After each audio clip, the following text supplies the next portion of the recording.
So we're gonna do a pro VOD review.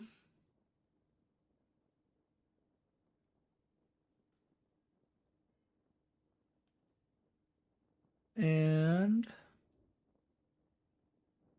okay, so we're gonna do a pro VOD review of Fright on Dynamo, Eternus 6. Let me write this down though, because I don't have the match ID written down in case I lose it. I don't know if he's a top Dynamo. Anybody know off the top of their head? We can check in a second one here. Okay.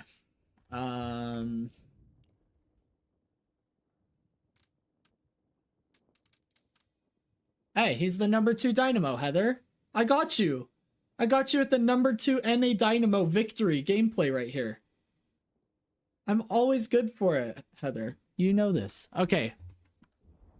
See, this is why we wrote it down, because I already lost it. Okay. So we're against generic Ed Boy. I actually don't know anybody else by name. This is Vegas on Pocket, and then we've got Rusty on Warden.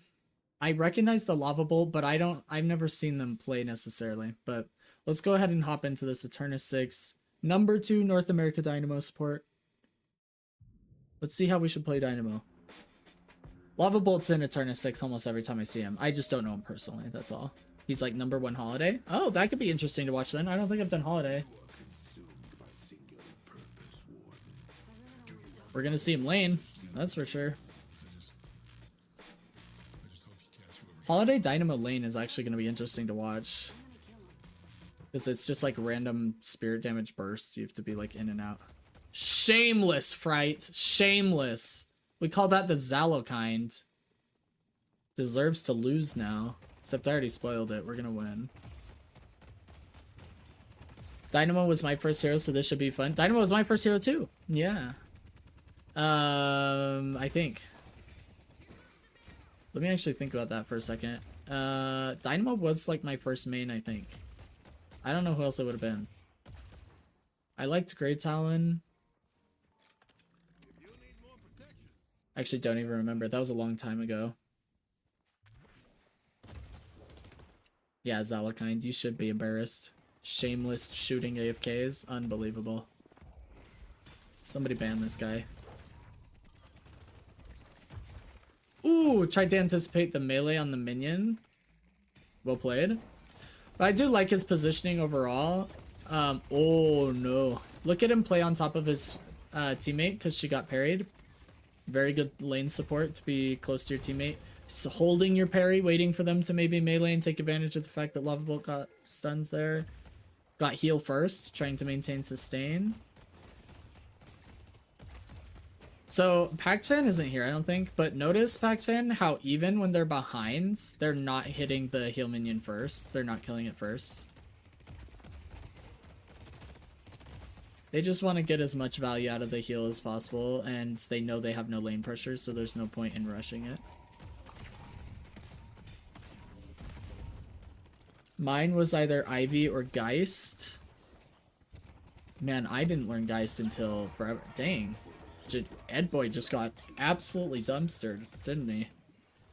My guy just got slapped to death. He's a ton of fun. I only started last month though. Well, welcome to the community, Crab Shack. We'll have you Eternus in no time. Hey, he rushed Trophy Collector. Interesting.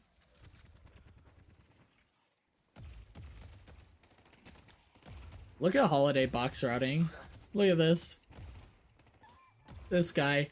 He knows he can't win lane necessarily, or that the chances of it are so low that extended box routes would actually be higher value. Zalakind, you said, is it heal first? Are you asking if you should be killing the heal minion first? Is that your question?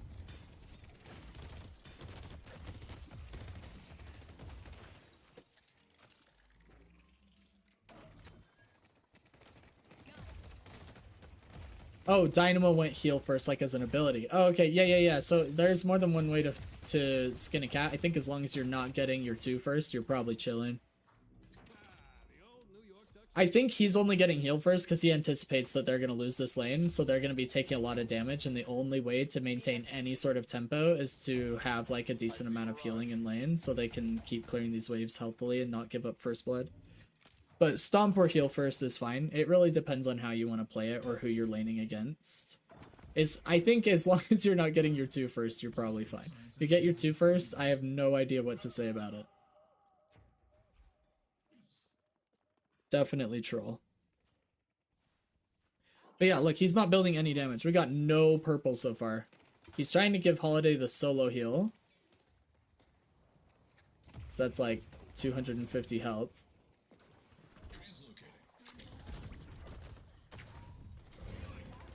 Just for that, I'm getting my 2 first on my next match. You know what, Heather? Me too. I think every time I play Dynamo, I'm starting with my 2. Just gonna tell my lane partner to lock in. It's punches only at this point. There's no damage or healing coming out. Get your 2 first and build rebuttal so you can parry nothing. And then they'll be like, oh, I'm gonna parry you. And then you use your 2. And then when you come out, rebuttal's almost off cooldown. Knock them. Insta-kill. Hold up. I'm onto something now, Heather. Actually, last time I was theory crafting, Glow was making fun of me because I theory crafted Spirit Venator and Echo Sharding Trap for double trap. And it was so bad. Oh my gosh. Okay, so this is actually like a really, really common mistake. I don't know if it's a common mistake in Eternus necessarily, but I see it a lot. Just FYI. We're going to watch this back. So our teammate gets knocked. We both come in for a light melee. Is so common. If the enemy team is crowded by 2 players, they're gonna parry. So if you and your teammate are on top of somebody, do not greet a light melee, ever. This is what happens. Holiday dies for this. I mean, almost certainly. Maybe she gets out by some miracle, but I don't see how. Oh, we're dead. And Holiday's dead. We both die for that. It's crazy. I think I'll just build around my 2. Echo Shard your 2. Hear me out. Just kidding. I actually can't even make a strat around that. It's literally so troll just to think about it.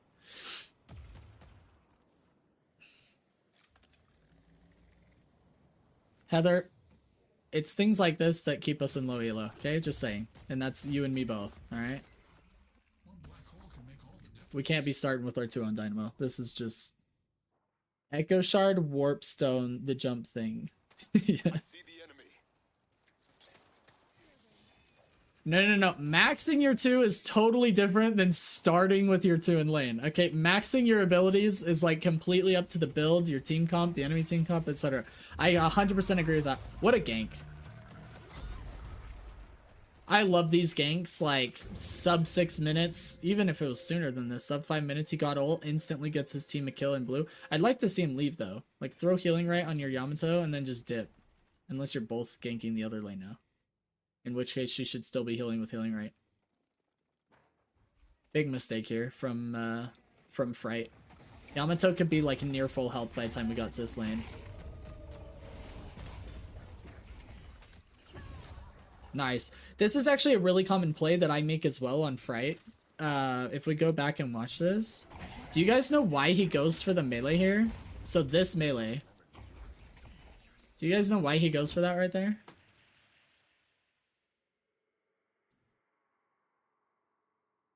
To force him to self-CC. Yeah, Zalakine's right on. If he gets parried, team will kill him. Yeah, so I do this all the time. It's to force Silver to be in a half-second self-CC by parrying, so she can't be using mobility or stamina to get away. That's the only reason I get parried, of course. Oh, me too, Zalakine. Yeah, I never get parried other than this. This is it. It's always tactical every time. Plans calculated for sure. No, but for real, this is super, super common in high elo, is you're either going to get heavy melee damage or this person is going to parry and your team is going to nuke them. So in this setting, when you're like 3v1, 3v2, whatever, if you can force the lowest health person to parry you, unless they have like rebuttal, because if they have rebuttal, they heal. But even then, sometimes it can be worth it. But hey, Crabshack, thanks for the follow. Appreciate it. This is really, really common to see because now Silver can't be using stamina or her dash away. She's just going to be forced into self-CC to parry. So that's the only reason he gets parried here. He either gets heavy melee damage or he forces her to stop moving and his team just nukes her. So this is actually a high level play. This isn't a mistake. I just want to point that out. It's only bad when all 3 people chasing do it and get triple parried. True. I should emphasize, it's really, really good to do it when you're on a support or pick hero. If you're like an M1, off carry, or even a frontliner, it's probably best to avoid it because you actually have damage to give. But if you're like a pick hero or a support, it can be really, really strong.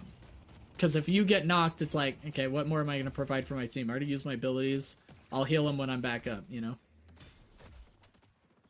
But agreed, if everybody does it, gets parried, that's pretty bad, but...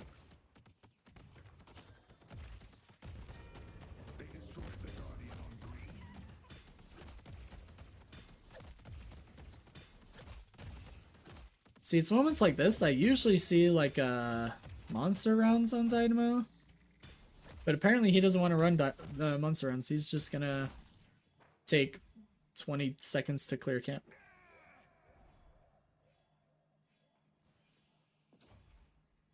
He imbued ult with duration extender.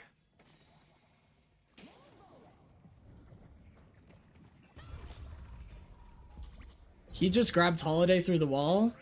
Absolute goated Dynamo gameplay. Look at him, look at his Holiday. By the way, I'm willing to bet so much money and retire right now that he's communicating with his Holiday that he's coming and to get near that wall. He's telling Holiday, get near this wall. I'm grabbing you through the wall. Holiday then backs up and is like, I'm here, coach, I'm here. Saves her. Easy clap. So you can grab people with your 2, and you can grab them through the wall. This is vertical too. So if like they're below you in the subway and they jump up, you can grab them too. Absolute goated Dynamo support. Why would you do that if it's on CD? For when it's off CD. That's it. Just so he doesn't have to spend another 1600 to get it on all of his abilities. He tried to save Yamato. But he would grab it so that when it's off CD, he has that extra time on it. Because he just wants the longer ult for more picks throughout the mid game.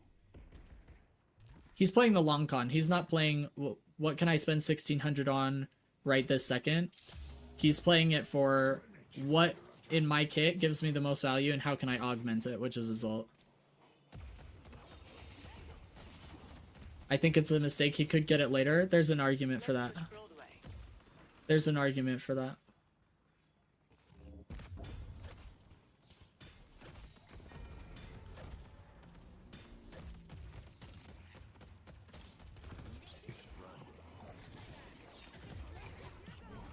It depends on what his next 3200 spirit is going to be.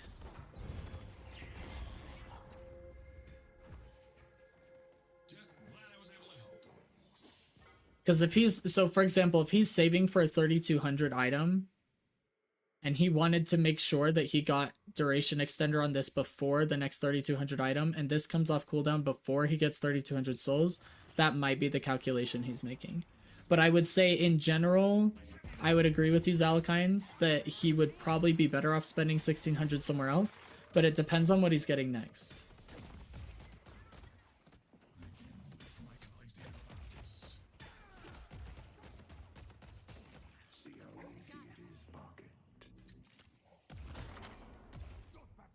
See, like, what if I really, really wanted Decay against the enemy team? My ult has a duration extender before I got enough money for Decay. So then I would just be going back and saying, well, I want duration extender now. The only argument would be if Decay was more important than duration extender on my ult, then I could get it first and get duration extender later. And that's probably better in most scenarios, especially when your ult's on cooldown. But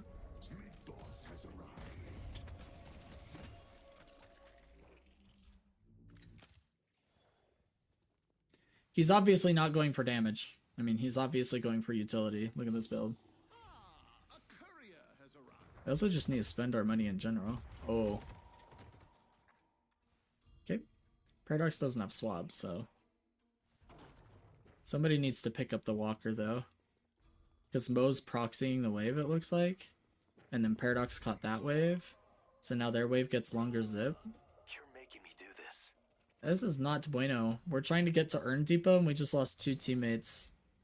Our yellow walker is under attack. Yeah, we definitely don't want to give them the urn, so I like that he's backing up. Hold up, I think he's actually using tech here. I think he's taking advantage of verticality on urn pickup. I think he drops it on purpose and then stands above it so it instantly doesn't run away. See, it stays in place when you're above it because it thinks you might be picking it up. It doesn't recognize verticality. And then he's delaying for Holiday to pick it up. She might go for a sneaky depot, and he's going to go with her with ult. I actually like that tech to make sure urn doesn't run away. But he uses verticality so he can still melee, parry, and use abilities because he's not actively picking up the urn.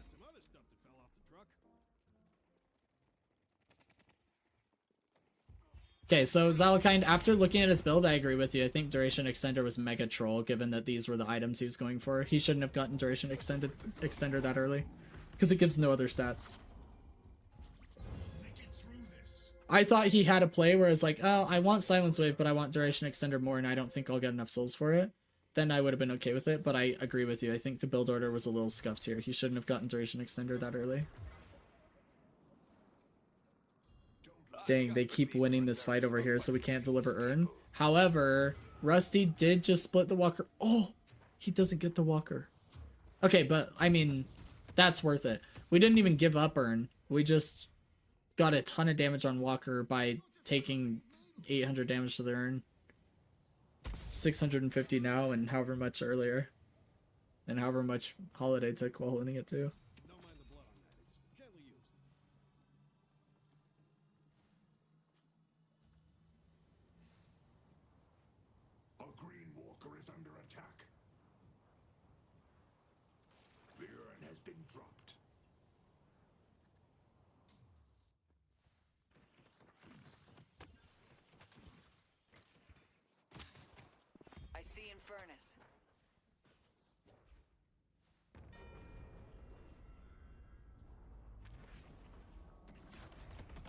Trying to deny that urn, smack it out of her hands as early as possible, so he's positioning for it. Ooh, barely missed that light melee. But Yamato's all over her. Oh, Yama's like 1 HP though, careful.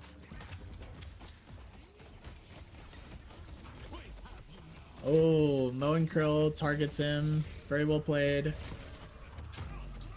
Ooh, we get a double ult. But Mina's all over us. We're just so low. Dang, these team fights are going really, really poorly for us. They might get earned too. We got Walker, but now they get earned and 4 kills. That's tough. Well, 2 net positive 2 kills, 3. Yeah, that was a really good trade for them. They're now 10k ahead. That was pretty catastrophic, unfortunately. At least it's only 10-minute earn. I mean, in Eternus 6, it doesn't really matter what earn it is. It's a 10k lead is, I mean, a 10k lead. The other team has to throw for us to get back in this properly, right? Or we have to outplay them in some significant way, which is really, really hard to do at the highest level of the game. 10k is nothing to be shy on, that's for sure. It is better than any other earn, that's for sure, but it's pretty bad still. Look at him go for these heavy melees, trying to get this guy to parry so that Viper can just beam him.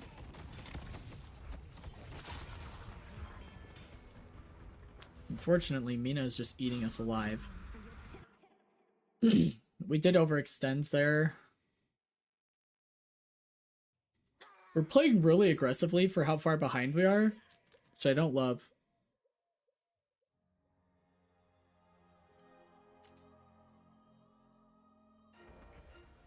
There's some conversation here, and I ran into some problems. Generic Endboy's having a rough game.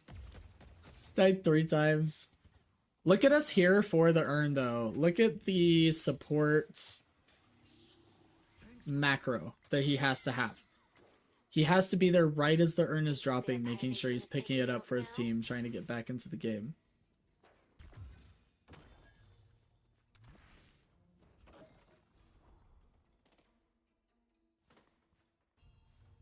Not gonna lie, I think I see the vision of them playing so aggro.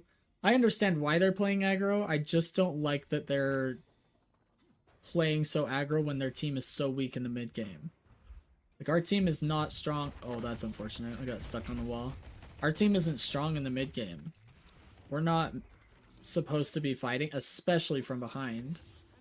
I get that they're trying to take advantage of comeback souls, and they're trying to... Oh, jeez, this Mo will not let us depot. It is very smart of him, though, to play back and ensure that he's not giving up this urn to the enemy team. I like this positioning. Depoting the urn from rooftop is the safest, so he is going to try and make it around here. Oh, he does get meleeed, and now he's dead. And they get the urn again. Dang.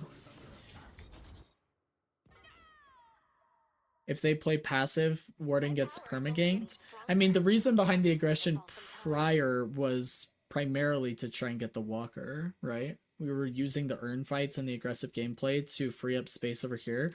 But it's not even that Warden will get permaganked. If Warden gets permaganked, we'll just take this walker, right? Because he's been side laning here. So it's not even that Warden will get permaganked because he's pretty strong.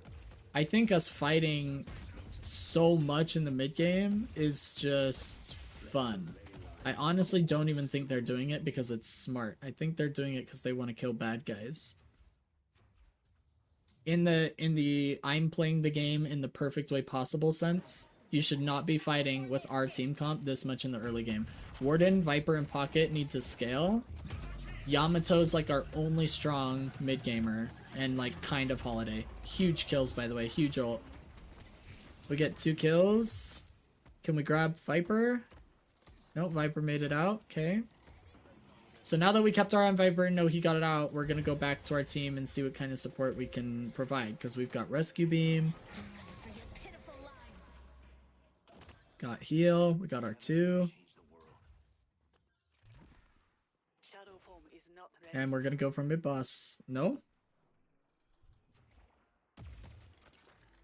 Something in the comms changed the decision. You could literally see him heading to mid-boss, and then he just leaves. So whatever the comm was, it was, I don't want to do mid-boss while we don't have Dynamo ults, or we don't have Yam. Oh, that's really unfortunate.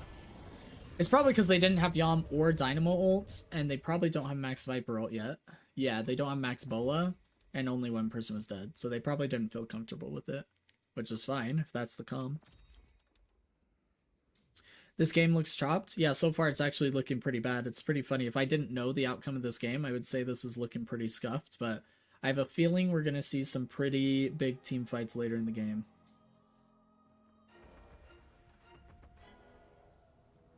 I played against a Silver yesterday that went like 22-1, by the way. My team, I was an M1, so like I couldn't really counterbuild a whole lot. Nobody on my team, no pick hero, no support, no nothing, built a disarming hex or a curse. Absolute misery, let me tell you.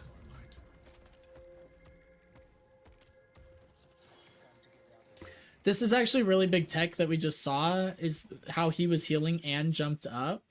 Now, he does have fully move and use abilities while he's healing, so maybe it doesn't apply right now, but I'm still going to mention it, is if you rebind, so by default, canceling your abilities is the spacebar, so if you're channeling an ability, you can't jump, otherwise it cancels it. If you rebind that, you can jump during, you know, Dynamo heal and whatnot without the heal canceling. So just a little tech for my Dynamo players, primarily Heather in the chat.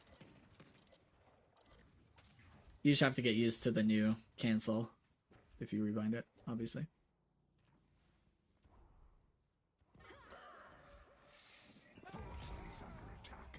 Okay, good trade.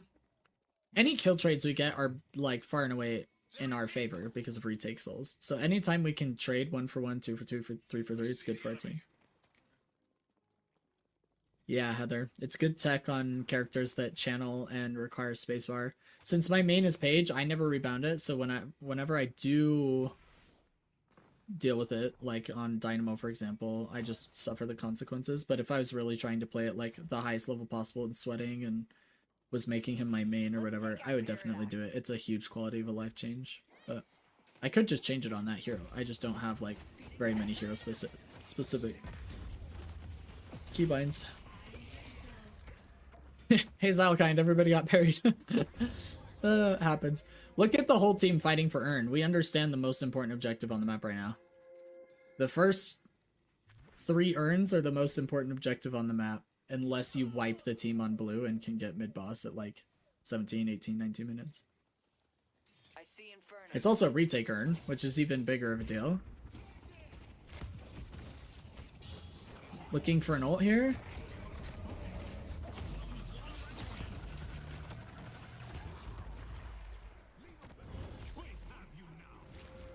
Woo! Oh my gosh, we live. Between rescue beam and our heal, we actually live. Oh, maybe not. Oh, maybe not. No! The Warpstone Scorn Tank Buster takes us down. Now they get our retake urn. Oh my gosh, this is actually such a bad start to the game. This is gonna be the epitome of don't give up. This is crazy. What did we post, Alkine? What's going on here? Hold up. We're pausing the review. Everybody chill. Everybody chill. I don't know what this is, so we're taking a look at it here. Let me pull it up on stream. This match can be abandoned without a penalty, but leaving will result in a loss. Must be before first blood for a match to not be scored.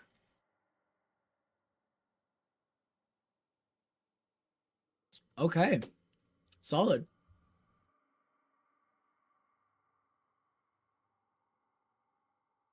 So if somebody abandons after first blood,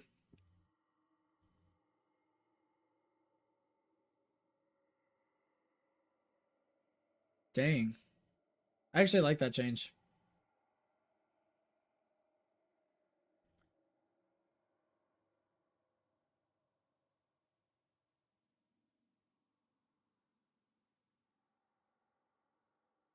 Okay. Nice. So what you're saying, Zalakind, is I've got to rush dying so the enemy team can't abandon and my team can't abandon? If I just rush into the enemy's base and die to the walker, they can't abandon? Is that what that is? Okay. Solid. Can't make my team abandon now. I'm gonna lock them in. I really like the return fire buy. I don't know why he sold it, but I don't know what he got instead. Or were we looking at somebody else? I really like the return fire buy if that's the case. I mean, they've got Mina, Infernus, Paradox, Mirage, Silver. It's a lot of gun damage that is actually impactful to return. 1600. Pretty worth it.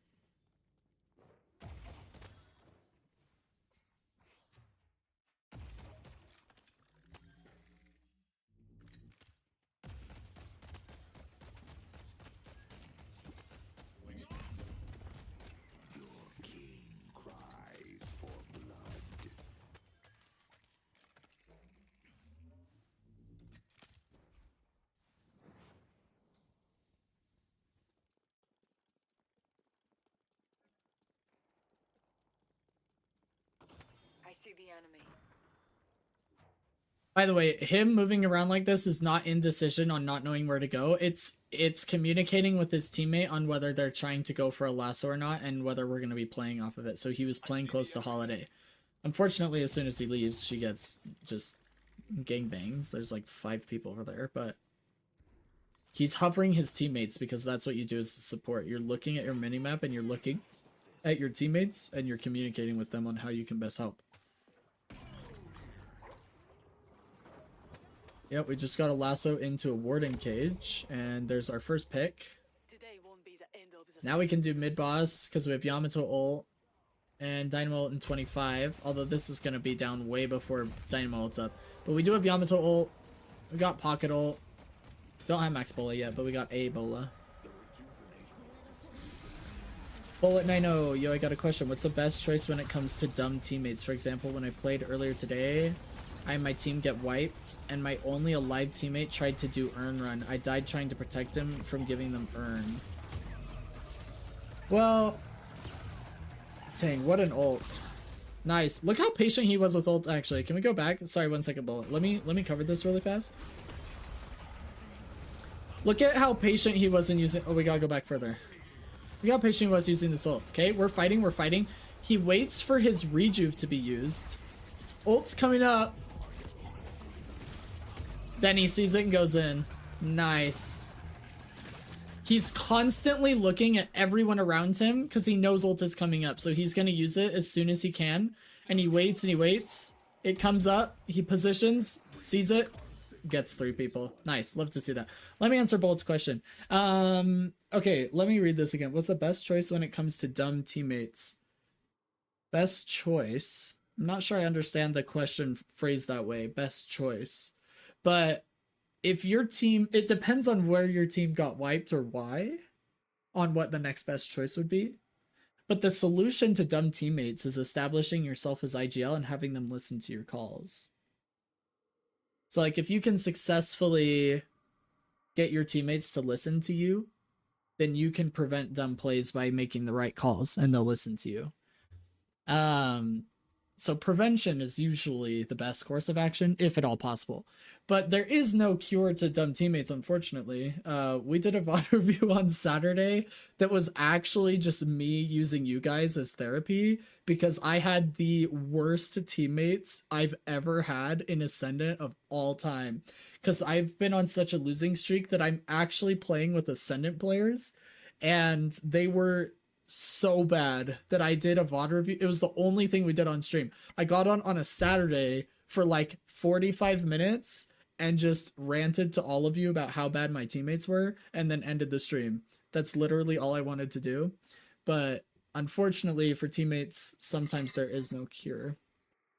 I suck at explaining, but yeah, my teammate and I said not to run it and he still ran, so I went to try help deliver it, but I died ultimately because of it. So that's actually a little bit more clear, Bullet, and I can answer that a little bit more in depth. So what I would say is, the analogy that I would use is, so I play tennis or played it growing up, and when you're tossing the ball for a serve, you can't revive a bad toss, okay? So if I toss the ball up and it's a really bad toss and I try and serve it, it's almost always going to go poorly for me. The toss is like the first step to a good serve. So anytime there's a bad toss, you let the ball drop, you grab it, and you go for a second toss. You don't just try and revive the bad toss because it never works out. And I want to say never, but it's like literally 99%. Like any pro tennis player will tell you, if it's a bad toss, don't go for it. Like it's terrible. The same concept can apply to Deadlock when it comes to plays being bad. If the whole team is not committing to the bad play, then cut your losses and don't try and revive the bad play. So I've said this before and I can go a step further. Is like a play being good or bad can actually come down to how many players are playing together on it. So you can do a bad earn call, but if all 6 of you are doing it, it can actually be a pretty decent call, or you can make it decent because the enemy team might be less coordinated than you. So coordination can actually supersede a bad call or bad macro or bad decision making. So if it's a disorganized bad call, cut your losses. So if teammate is running earn, your team is not running the earn together. Like this team is saying, hey, don't run the earn. We're not running the earn. I'm backing out. I'm resetting. I don't have ult. And teammate is still running the earn. Let that guy deliver the earn to the enemy team. You do not want to give them earn and more kills because you tried to revive the bad toss, as it were. Does that make sense? Does that answer your question?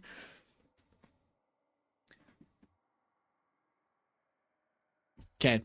I'll say in high elo, it's actually really, really common to communicate to to my teammate.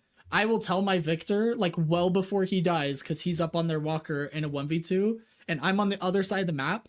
I'll like start heading his direction, but I'll be like, yo, Victor, I don't think there's anything I can do to get you out. And he'll say, that's fine. I'm in way deep and I know that. And if you guys come up here and try and save me, we're going to lose because by the time you get here, I'm going to be super low or already dead. And then you guys are going to be in a numbers disadvantage. And then they're just going to start getting more kills. And then they're going to get mid boss because we all tried to revive the bad toss, quote unquote. So cut your losses, but communicate it to your team or apologize. So don't turn it into, hey, you're dumb, why'd you deliver that urn? Just say, hey, Holiday, I cannot help you deliver this urn. You're completely on your own. So if you die and give it to the enemy team, I'm super sorry. But if I go over there, we're both just going to die. You know, like, you just have to phrase it in a way that your teammate knows you're on their team, even if you're not helping them with the bad play. Now, it's a completely different issue if they just start yelling at you after they die. Yo, where's my team? What are you guys doing? You're all dumb. I'm an emissary. I know everything. You know, you guys all have had this teammate. That, you just mute them, and then you go on to the next game. You know what I mean? That's the next course of action, right? Mute is the strongest ultimate in the game. Back to the Pro VOD review. Hopefully I answered your question.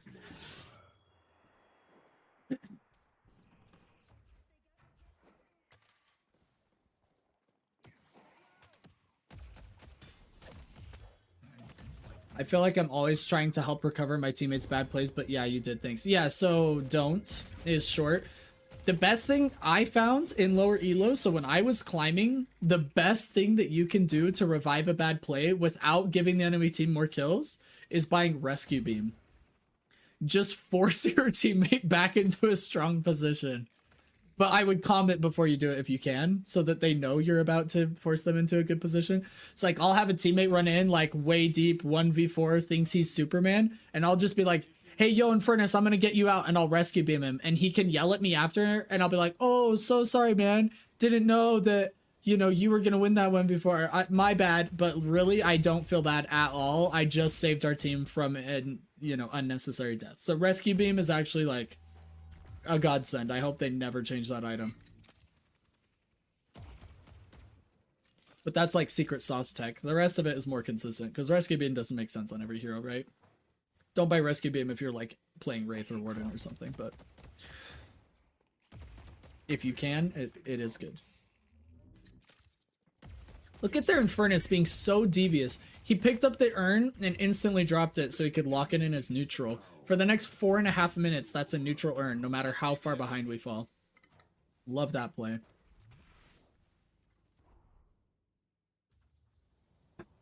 York is under attack. We have you now.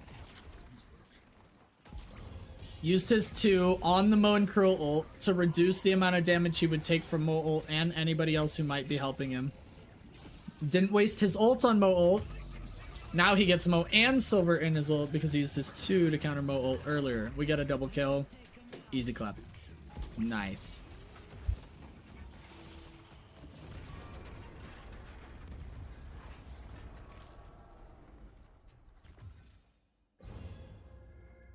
Let's push Broadway.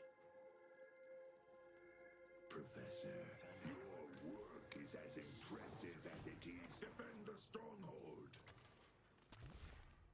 Alright, really like that he's going for the strongest objective on the map right now. Mid boss is down, but Urn is up. So since we won a team fight, you always want to go after you win a team fight, and after 20 minutes in, it's usually like 2 kills or more is we won the team fight, depending on what ults are available. But in general, like 2 kills is usually safe. You want to go for the strongest objective on the map. Usually that's mid boss, but right now it's Urn. So he instantly goes for Urn. Absolutely love it. But don't forget, you guys, you do not have to fill gaps in macro with your body. You can fill it with your voice. So like if I'm on Wraith, I'm not running that Urn. I'm going, hey, yo, Holiday, since we just won this team fight and mid boss is down, would you be willing to run the Urn for us so I can get some sick item, so we can get some kills and stuff, you know?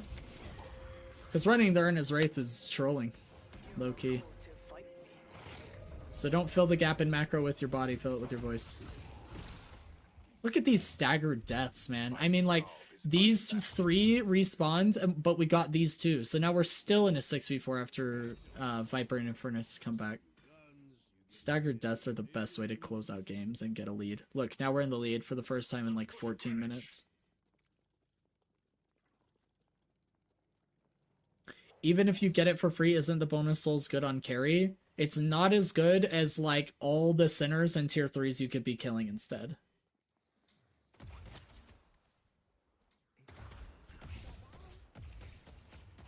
Yeah, not as good as everything else, no. There are tier 3 camps that you could be stealing from the enemy team. Like if I were to break this down, even if we were just looking at souls, it's still not worth like a tier 3 on the enemy side of the map. Because not only are you getting full tier 3 value, 100% value for you and your team, but you're getting minus 100% value for the enemy team. And the enemy's carry, who's most likely clearing these tier 3 camps. So you're getting way more value. Like if I were to clear these 2 camps as Wraith, just these 2, it would be worth more than like a 25-minute earn if I was the one depoting it. Because I'm stealing this much farm from the enemy team. Or like their doubles, if I got their doubles instead, or something like that. Just way more value. Because it's 100% value for me and minus 100% value for the enemy team. There's almost always something more important. If the map was like completely empty and earn was it, sure. I just don't ever see a scenario where that's the case. But if it was, then yeah, probably there's a good reason for it. But the souls can go to somebody else. I mean, a pick hero can use the extra souls too. They'll be fine. But the pick hero isn't going to clear this tier 2 and this tier 3 as quickly as a warden or a wraith or whatever, right? And take all those souls from the enemy. Does that make sense? You are a caregiver, Professor. A king thanks you. We could probably mathematically break it down at 25 minutes. We'd have to find out. I'd have to find out all the numbers. Like how much are the bonus souls worth for the person who depots it versus what would be 2x the value of a tier 3 camp, and compare those 2 numbers and then maybe add in like a sinners to it and see what the difference would be. Because you can get a sinners in a tier 3 way quicker than you can deliver the earn on an M1. And that's only if you stopped there. You could. I wonder how many camps a Wraith could clear at 25 minutes in versus carrying 1 earn. And if it's on the enemy side of the map, you can just double all those souls because of the value you get. We could probably figure it out mathematically if we had like an interactive map that showed the soul values, like on StatLocker or whatever it is. There's like an interactive map that shows soul values for each camp at different times of the game. But I don't know what the bonus souls are for the person depoting at different times of the game. Like off the top of my head. But we could figure it out, I suppose. I really like this buy for Refresher and Indomitable because it allows you to avoid some form of CC that's going to try and stop your ult. Usually Unstop is better on Dynamo, but Indomitable is going to help him from being prevented from casting ult as well, which is really, really big. But I like the way he's building around his ult. See, he just, Mo and Crow ult just got completely stopped by this item. Now, instead of getting picked and us being in a 5v6 with no Dynamo ult, see Rescue Beam. Love Rescue Beam. Now we still have Dynamo ult, they still have that threat. They still have to worry, if we engage in a team fight, what's gonna happen? What an ult position! His ult is so wide, he ults from the safety of the corner and gets them on the other side of the wall. Oh my gosh. Fright is onto something. If your team is fighting near a wall, ult on the other side of the wall so you can't get stopped. Holy smokes, that was tech. I actually love seeing that. Here comes Refresher. We'll kill her with a stomp and some shots. And then we're gonna try and find the Mina and Mirage. We got Mina, no Mirage, but we got Mina.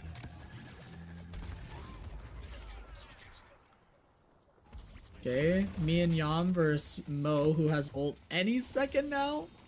He's trying to rescue beam her out of the impending Mo ult. Stomp him. Wait, do we not have stomp? No, we have cooldowns. Yeah, we don't have our 2. Yamato's going down. That's unfortunate.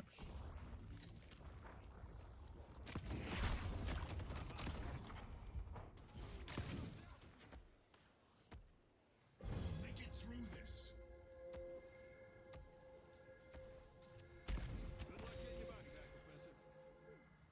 Holy massive bag should just dropped? Yeah, Yamato was sitting on a fact sack.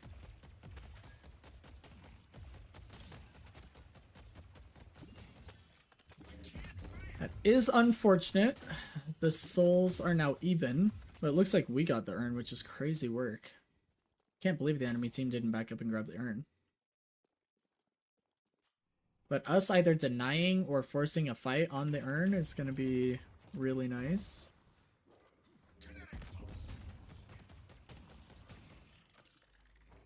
I think we're just going to hold it until we have Yam up, and then we're just going to play the 6v6 with like Bola, Pocket Ult, Warn Ult, etc. But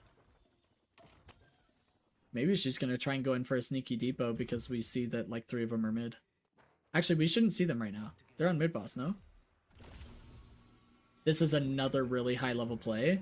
Is they're doing mid boss while we're doing urn, because then they know we're going to have a really hard time contesting. See, we're going to be so late to this contest. Yamato's not there.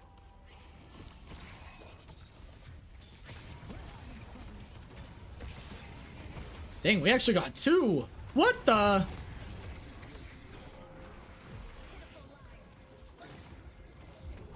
We're waiting out our ult, basically. So we're trying to heal up and not die, because in 10 seconds we have team fight ult. And we lost 1 rejuve and got 3 kills and their rejuve. There's our second rejuve. There's our 4th kill.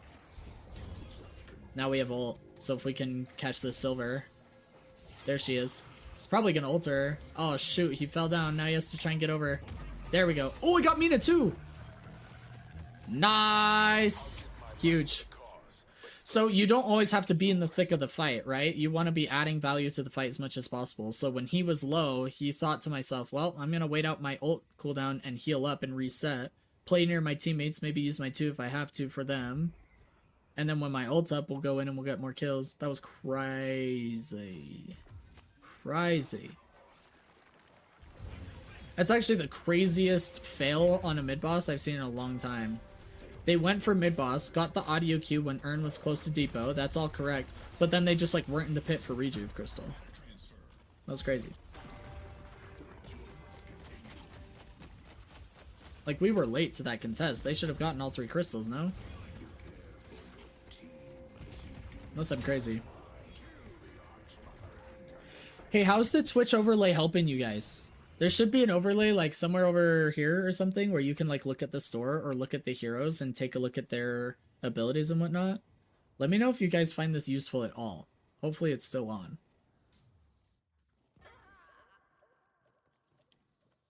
I thought it was a super cool overlay. Like, really helpful to just randomly be able to look at stuff while watching the stream or watching a VOD review or something, you know? Bridge buffs in 15. Hurry, secure them. Secure them.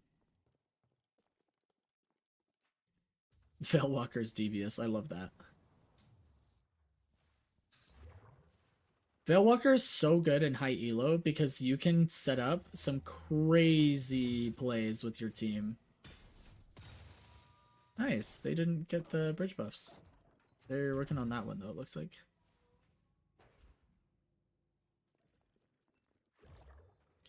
We definitely want to go for Urn here.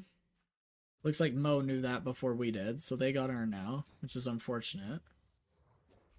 We actually wanted to go for Urn like 25 seconds ago. We wanted to be on bridge buffs, get it, drop down, go for Urn at 35 when it spawns. So a little bit of a misplay there. Because we don't want them to get back into this game with the depot on the Urn. We want to scale that lead way higher by getting the Urn. So, looks like Holiday's looking to try and disrupt it. I think she just straight up blasted him. Phantom Strike from Silver. There's Mina ult.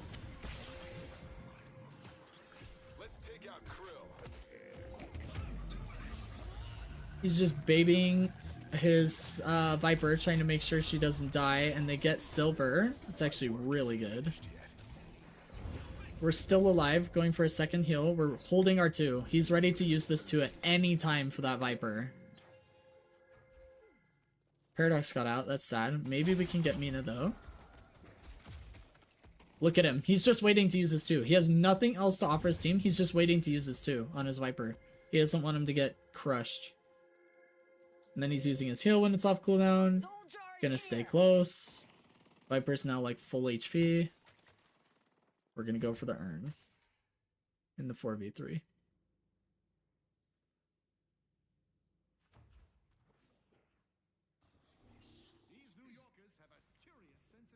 They're gonna have Yamato run it. He's probably going to play closer to his Viper here.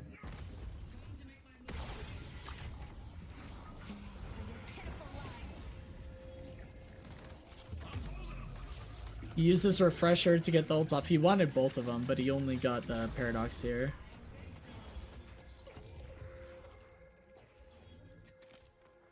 Still good. Dynamo ult basically just secures a kill as long as you got teammates playing with you, so it works the same as Holiday ult in some scenarios, and then other times it's more like a Lash ult, you know? Sometimes you gotta solo ult people though. It's good for him to be using it, not holding on to it for too long.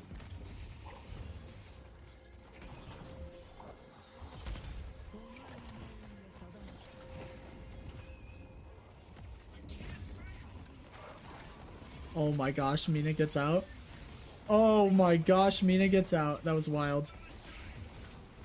Uses rescue beam on his Yamato, gets her out of a bad position, healing his team, giving them the run speed. He uses his 2, grabs a few teammates. Not everybody, but a few. Knocks up the Infernus. Tries to make it so his team doesn't get hit, but Yam does go down. I see the enemy. Constantly using his utility for his team. I mean, that's all he's thinking about. Tries to grab a teammate, grabs the ward. Wait, did he grab Warden through the wall from that far away? Hold up. I see the enemy. Dang, Warden is so far. Okay, not as far as I thought. Not as far as I thought, but still a good grab. Look, Warden goes right back in after because he feels confident he can win this fight. That's fine. But allowing him that second to reset is everything, because if he wasn't fine, he could have backed out now, right? Like, so good.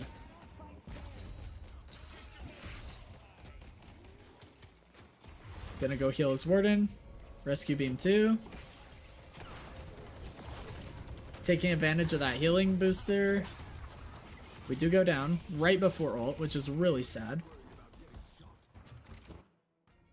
And now mid boss is up, so this is actually really bad because they're about to get mid boss and Urn. What stands between me and my destiny? But their base is under a lot of pressure, so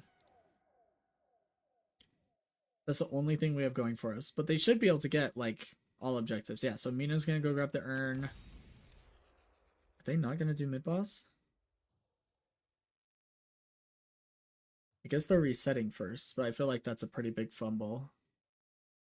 We'll see if they go for it. And Mina's not even grabbing the Urn. I don't know what I'm looking at right now. I think their base is under too much pressure. They felt like they had to shove waves first, which is understandable. They don't want to be backdoored, but like they had teammates that would be spawning before we were that could have cleared up the waves later, right? So they do go for mid boss. They get all 3 rejuves. They kill Yaman Pocket who contested. Urn reset. The soul lead is completely even now.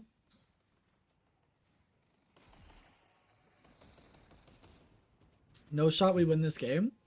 I know, it would have been exciting to watch live actually, because this is like kind of wild how this game has gone. Like it's been so seesaw. Oh my gosh.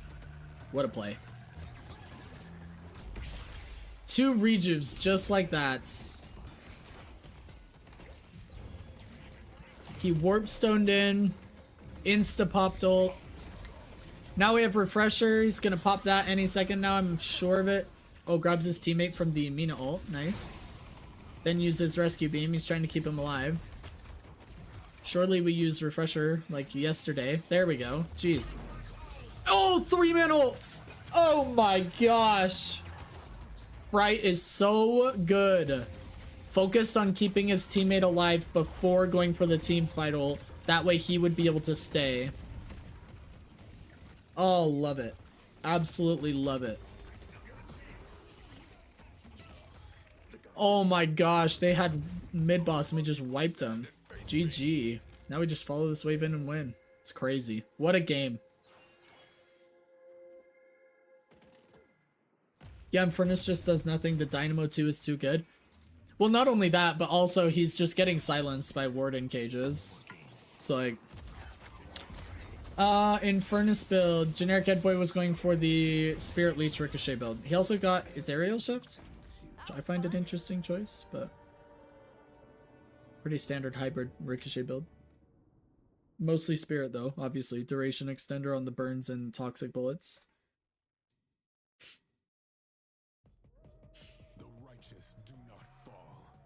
So Rusty had an insane game.